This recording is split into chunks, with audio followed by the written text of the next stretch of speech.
Vous l'avez sans doute déjà connu sur le nom de Awalé en Côte d'Ivoire ou encore Woli au Mali, Adji au Bénin. Ici en République centrafricaine, ce jeu, l'un des plus vieux au monde, équivalent aux échecs, est appelé le Kisoro.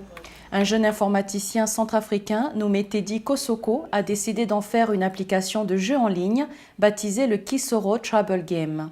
L'idée du jeu Kisoro m'est venue en 2012, quand je suis parti en France faire des études en informatique. Quand je suis arrivé là-bas, je me suis très rapidement rendu compte que quand je disais aux gens que je venais de Centrafrique, les gens me disaient Centrafrique, mais où? Et je me suis rendu compte aussi que la majorité des gens qui connaissent ou qui connaissaient mon pays connaissent ce pays-là au travers des crises, des conflits. Et donc je me suis dit, ça ne peut pas continuer comme ça parce que le pays, on peut connaître ce pays-là au travers de ses cultures. Après plusieurs recherches, j'ai sélectionné un jeu qui est joué en Centrafrique qui s'appelle le Kisoro. Et moi je me suis dit, je vais apporter ce jeu-là à l'Occident et je vais aussi l'apporter un peu partout sur le continent africain. Alors ça m'a pris 4 ans au total, depuis 2014 jusqu'aujourd'hui en 2018. Au début, je ne savais pas comment créer un jeu vidéo, j'étais formé dans le domaine de l'informatique. Les jeux vidéo, c'est pas mon domaine. J'ai dû m'auto-former parce que le projet, j'y croyais et j'ai bien fait d'y croire. A long, long time ago.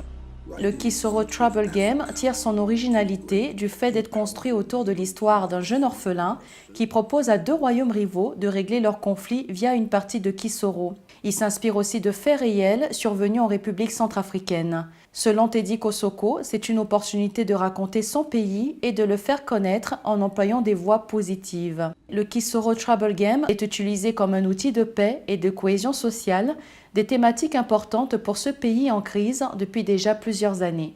En effet, son projet a été reconnu sur le plan international et a reçu de nombreuses critiques positives dans la presse. Ce que je veux faire, c'est de montrer à la jeunesse africaine que notre histoire ne commence pas à partir de l'esclavage et de la colonisation, qu'on a un passé glorieux, qu'on a un passé super riche et qu'on a eu des gens qui sont battus pour ce continent-là. Et donc moi, je vais utiliser les jeux vidéo qui sont aujourd'hui l'un des médias les plus puissants pour capter l'attention des gens. Le Kisoro Trouble Game rencontre un véritable succès sur le net et est aujourd'hui considéré comme le meilleur jeu de société africain sur les plateformes mobiles.